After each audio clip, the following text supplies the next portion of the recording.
नमस्ते, मैं मिलन सर, मिलन commerce classes के यूट्यूब चैनल पर आप सभी का स्वागत करता हूं। कल के वीडियो में मैंने कहा था जो 12 के बच्चों के लिए क्लास शुरू करना है, तो अपने जिस कुछ बैच में एनपीओ शुरू था और कुछ बैच में पार्टनरशिप शुरू था। तो पहले आज हम अकाउंटेंसी में अभी एनपीओ देखेंगे। अकाउंटेंसी में एक चैप्टर पढ़ना है एनपीओ। अब एनपीओ को पढ़ने से पहले हमको देखना है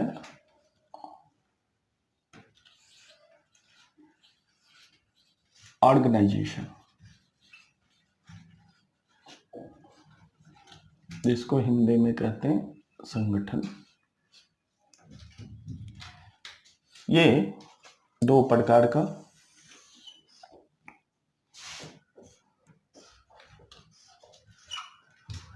एक आपका पीएमओ होता है, जिसको प्रॉफिट मेकिंग ऑर्गेनाइजेशन कहते हैं। पीएमओ का full form profit making organization, Hindi में इसे व्यापारिक संगठन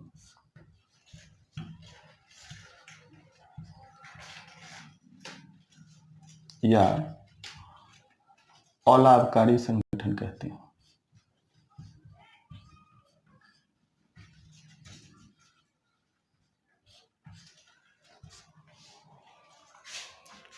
और दूसरा जो होता है आपका वो एनपीओ होता है, जिसको नोट फॉर प्रॉफिट ऑर्गेनाइजेशन कहते हैं।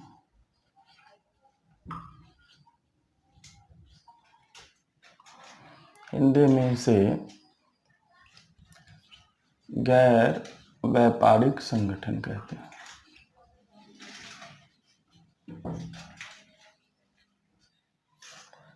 कहीं कहीं पर अलाभकारी संगठन भी लिखता है इसको।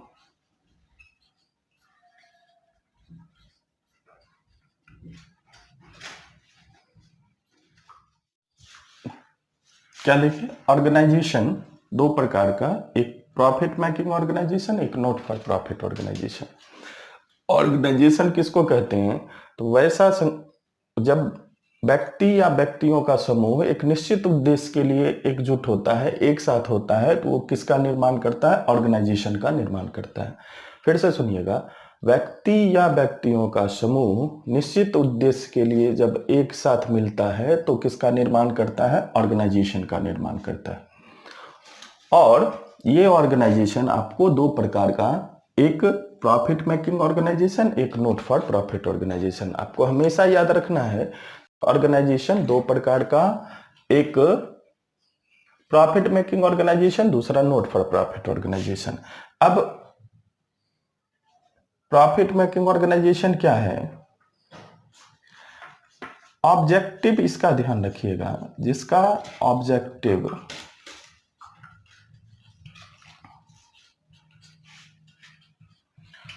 टू अर्न प्रॉफिट,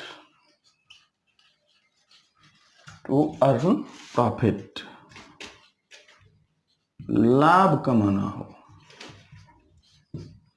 यानी हम क्या बोल सकते हैं, जिस ऑर्गेनाइजेशन का ऑब्जेक्टिव प्रॉफिट अर्न करना हो उसको प्रॉफिट मेकिंग ऑर्गेनाइजेशन कहते हैं। जिस संगठन का उद्देश्य लाभ कमाना हो उसको लाभकारी संगठन या व्यापारिक संगठन कहते हैं।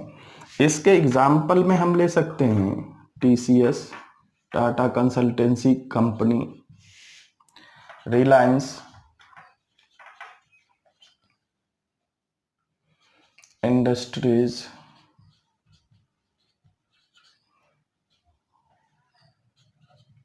प्राइवेट लिमिटेड, वी मार्ट आप ले सकते हैं,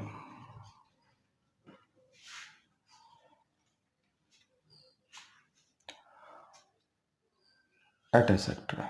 ये सारे जितने भी हैं इन कंपनियों का ये बिजनेस ऑर्गेनाइजेशन है, और सारे बिजनेस ऑर्गेनाइजेशन का प्राइमरी मोटो प्रॉफिट अर्न करना होता है। तो पीएमओ का primary motto to earn profit है। अब अगर हम इसमें आएंगे तो इसका ऑब्जेक्टिव जो होता है, नॉट फॉर प्रॉफिट ऑर्गेनाइजेशन का जो ऑब्जेक्टिव होता है, note to earn profit.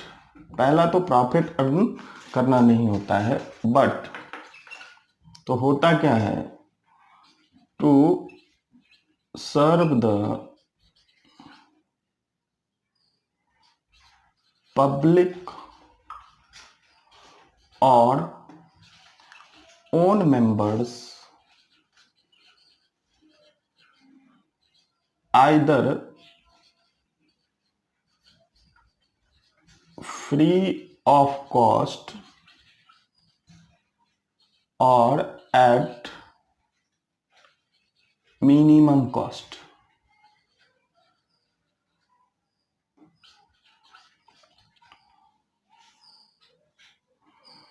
Hindi में अगर इसको हम देखेंगे तो लाभ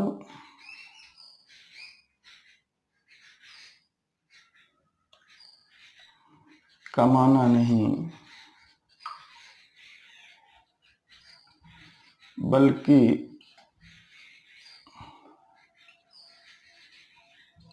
अपने सदस्यों या लोगों को मुफ्त या न्यूनतम शुल्क में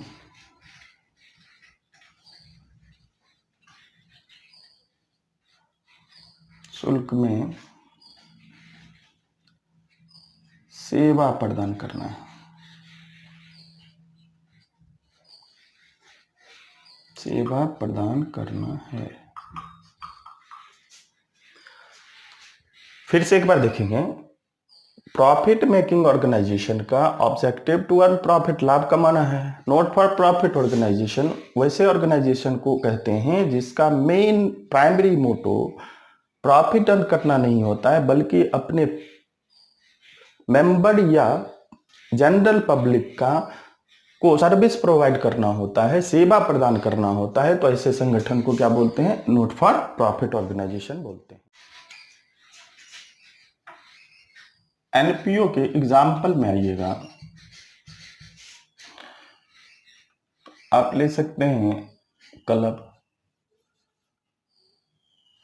कोई क्लब अगर है तो उसका मेन मोटो होता है रिक्रिएशन, मनोरंजन, तो क्लब हो गया। दूसरा आप रेस्ट हाउस ले सकते हैं,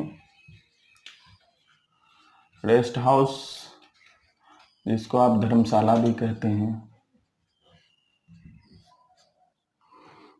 तीसरा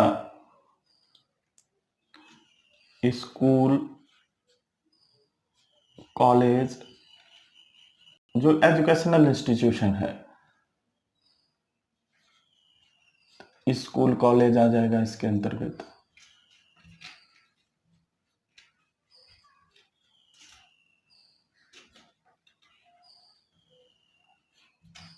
इसके बाद अगर एग्जाम्पल में आएंगे तो कई एग्जाम्पल हो सकते हैं। आप लाइब्रेरी ले सकते हैं,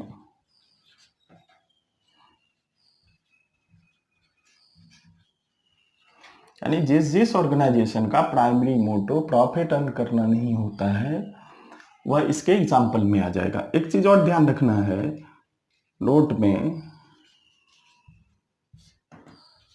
it also include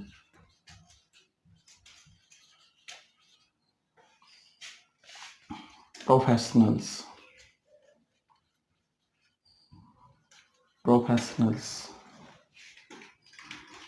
like CA, teacher,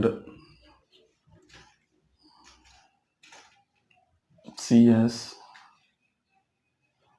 engineer,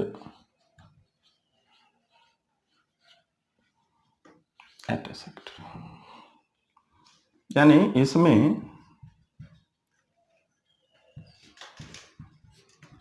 पेशेवर जो पर्सन है को भी क्या किया जाता है, शामिल किया जाता है।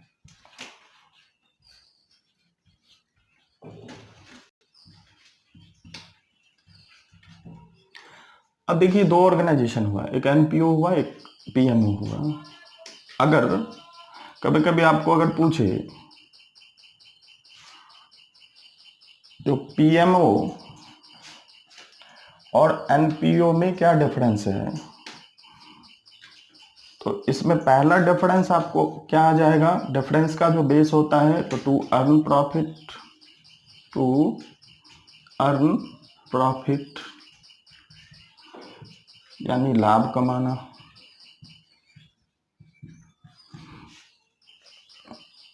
इसका पहला क्या हो जाएगा, नोट टू अर्न प्रॉफिट।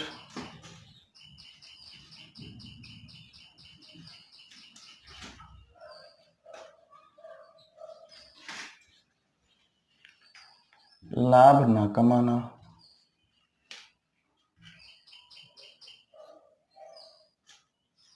दूसरा, इसमें कैपिटल होता है। बेस में बता रहा हूं आपको, इसी के बेस पर आप लोग ध्यान में रखिए, इसी के बेस पर आप क्या कर सकते हैं, डिफरेंस कर सकते हैं। इसमें क्या होता है, कैपिटल फंड होता है।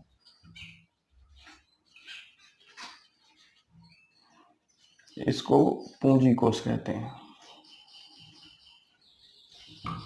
तीसरा डिफरेंस का बेस याद रखिएगा, इसमें नेट प्रॉफिट या नेट लॉस होता है। नेट प्रॉफिट या नेट लॉस होता है, इसको बोलते हैं शुद्ध लाभ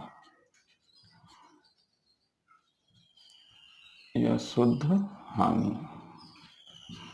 और इसमें सरप्लस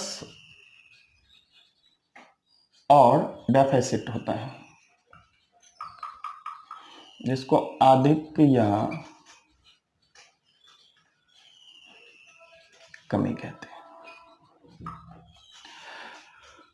अब क्या देखना है, प्रॉफिट मेकिंग ऑर्गेनाइजेशन और एनपीओ के बीच अगर डिफरेंस पूछे तो छोटी छोटी बातों को याद रखना है, आप आसानी से डिफरेंस कर सकते हैं। इसको समझना है, रटना नहीं है।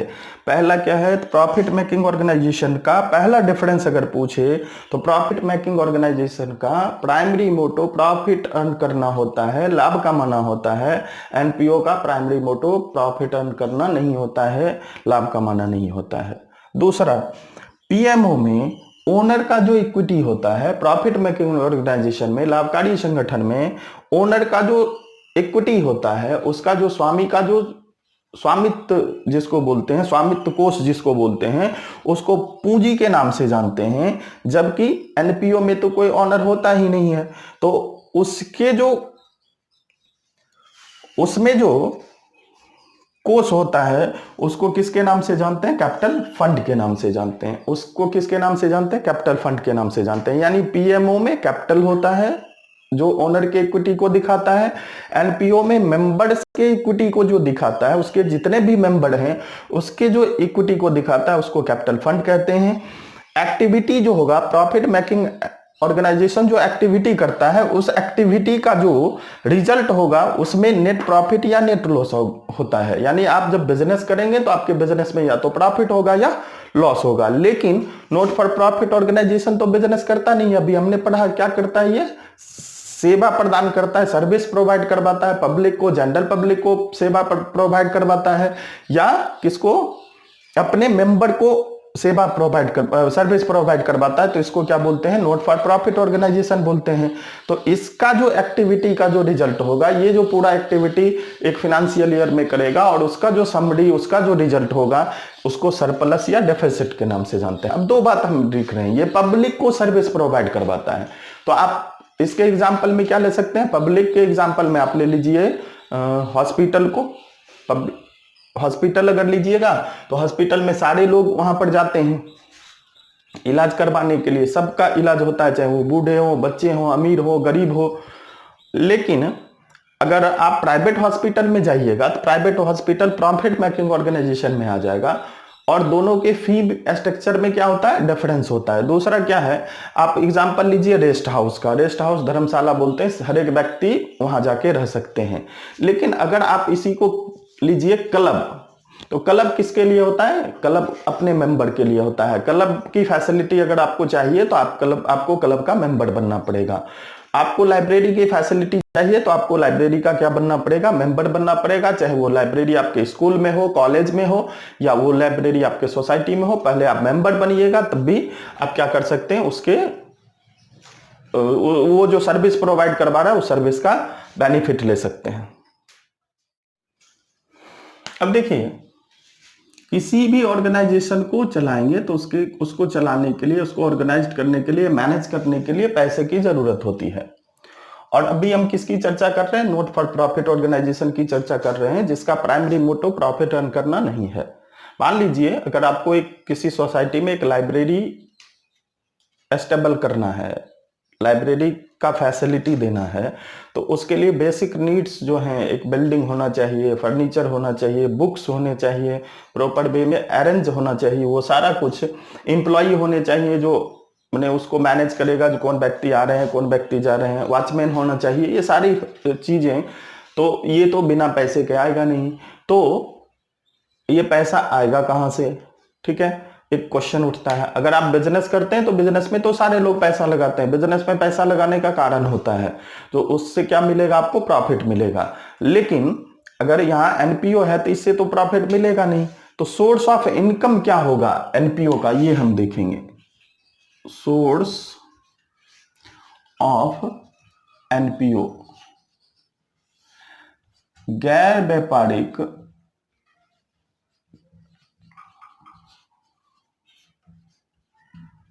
संगठन के आय के साधन, यानी इनकम का सोर्स क्या है नॉट फॉर प्रॉफिट ऑर्गेनाइजेशन का। तो सबसे पहले क्या करना है, किसी एक व्यक्ति के मन में ये आइडिया जनरेट होगा जो हम लाइब्रेरी की फैसिलिटी अपने सोसाइटी में दें। तो वो क्या करेगा, अपने जैसे व्यक्तियों को ढूंढेगा, उनको ऑर्गेनाइज्ड करेगा, अपने साथ जोड़ेगा और उसको एज ए मेंबर वो जोड़ लेगा उसमें। तो पहला, और मेंबर बनाएगा तो उनसे कुछ, उनको उस मेंबर बनने के लिए कुछ फी तय करेगा। वह फी पहला इनकम का सोर्स होता है, जिसको क्या बोलते हैं, एनपीओ में उसको सब्सक्रिप्शन कहा जाता है। एनपीओ में उसको क्या कहा जाता है, सब्सक्रिप्शन कहा जाता है, यानी हिंदी में आप क्या कहेंगे, इसको चंदा कहेंगे। और अभी तुरंत हमने कहा ये मिलेगा किससे, यानी सोर्स ऑफ सब्सक्रिप्शन क्या होगा, तो मेंबर्स होंगे, यानी जो जो सदस्य बनेंगे उनसे कुछ पैसा लेना है। अब मान लीजिए आपने क्या किया, जो 10,000 मेंबर बना लिया और हर एक मेंबर से 100 रुपीज का आपको क्या मिल गया, सब्सक्रिप्शन मिल गया। तो आपके पास देखिए कितना रुपया आ गया, 10 लाख आ गया। आपके पास कितना आ रहा है, 10 लाख आ रहा है। आप एक अमाउंट हुआ ये, इससे आप क्या कीजिए, इनिशियल फेज में अपना एनपीओ स्टार्ट कीजिए। एनपीओ जैसे ही ये स्टार्ट करेंगे तो उसका पहला बेनिफिट क्या होगा, उस सोसाइटी के लोगों को मिलेगा, वो सोसाइटी के बच्चे को मिलेगा जिसके लिए आपने क्या किया, लाइब्रेरी की फैसिलिटी दिया। तो लोग आपको क्या करेंगे, प्रमोट करेंगे। और लोग जो प्रमोट करेंगे तो ऐसे प्रमोट नहीं करते हैं, वो क्या करते हैं, आपको डोनेट करेंगे। आप अच्छा काम कर रहे हैं, आपको अप्रिशिएट करके आपको कहेंगे आप अच्छा कर रहे हो और आगे अच्छा करो, तो आपको क्या मिल जाएगा, उनसे डोनेशन मिल जाएगा, जो हैवी अमाउंट में होता है। यानी ये 100 रुपीज का नहीं होगा, ये इससे ज्यादा अमाउंट का होगा। तो डोनेशन किससे मिलेगा, पब्लिक से मिलेगा। जनरल पब्लिक जो है वो आपको क्या देगा, डोनेशन देगा। तो इनकम का पहला सोर्स सब्सक्रिप्शन जो मेंबर से मिलता है, दूसरा सोर्स डोनेशन जो किससे मिल रहा है, पब्लिक से मिल रहा है। और तीसरा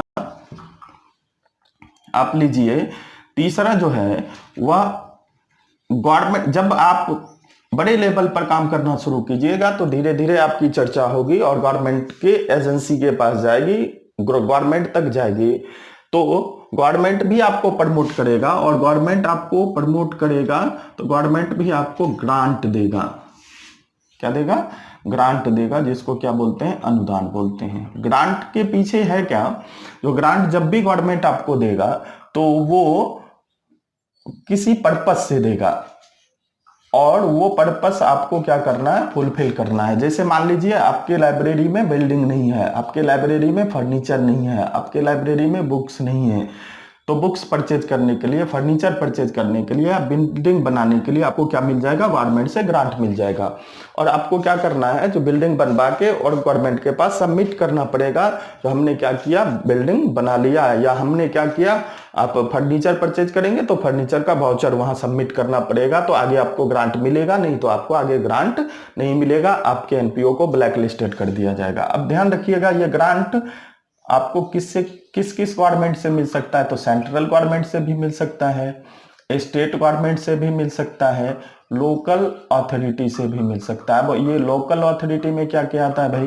तो लोकल अथॉरिटी में जैसे नगर निगम है, नगर परिषद है, तो इससे भी आपको मिल सकता है। तो कोई अगर आपसे क्वेश्चन करता है जो एनपीओ के इनकम का सोर्स क्या है,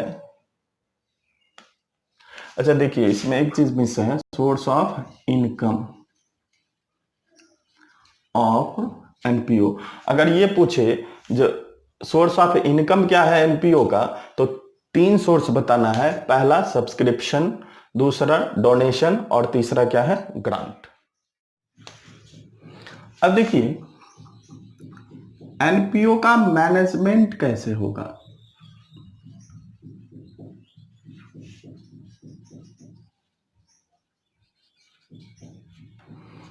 कोई भी ऑर्गेनाइजेशन जब चलेगा तो उसका मैनेजमेंट की जरूरत होती है। तो इसमें क्या होता है? इसके मेंबर जो होते हैं, ये मेंबर क्या करते हैं? अपने में से कुछ मेंबर को इलेक्ट करते हैं। इलेक्टेड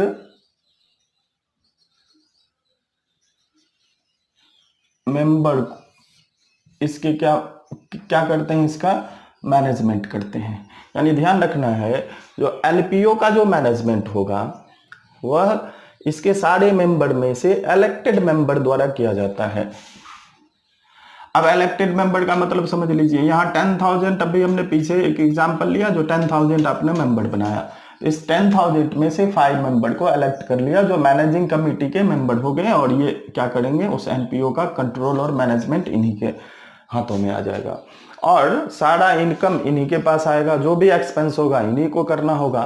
तो दिक्कत ये होता है ना, अगर स्कैम की संभावना हो सकती है, घोटाला हो सकता है, तो इसके लिए गवर्नमेंट ने क्या कहा? गवर्नमेंट ने एक रिस्ट्रिक्शन लगाया। गवर्नमेंट ने फिर आगे कहा जो एनपीओ को फाइनेंशियल ईयर के लास्ट में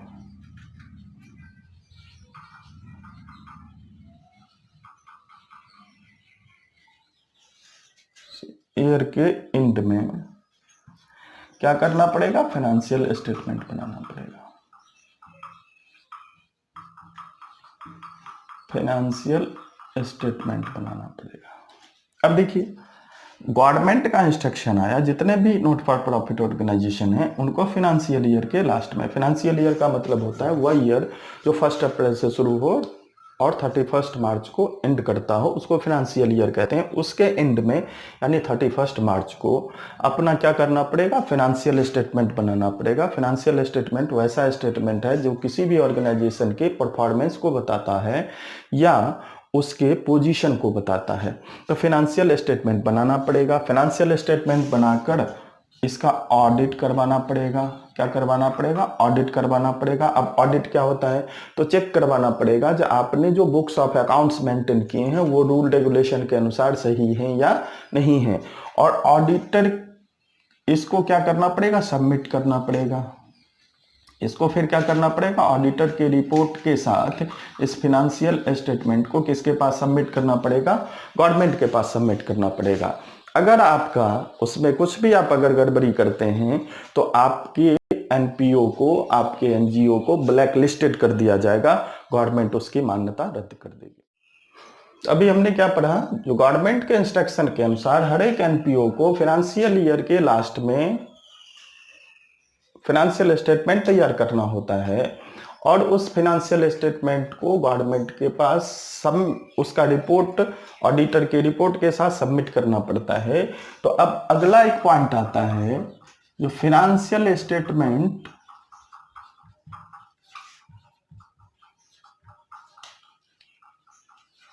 ऑफ एनपीओ, एनपीओ के वित्तीय विवरण, एनपीओ के वित्तीय विवरण में क्या क्या है। तो इसमें मेनली 3 को इंक्लूड करते हैं। पहला इंक्लूड करते हैं रिसिप्ट एंड पेमेंट्स अकाउंट, प्राप्ति एवं भुगतान खाता। दूसरा जो है उसको बोलते हैं इनकम एंड एक्सपेंडिचर अकाउंट, आय व्यय खाता। और तीसरा जो है वह बैलेंस शीट,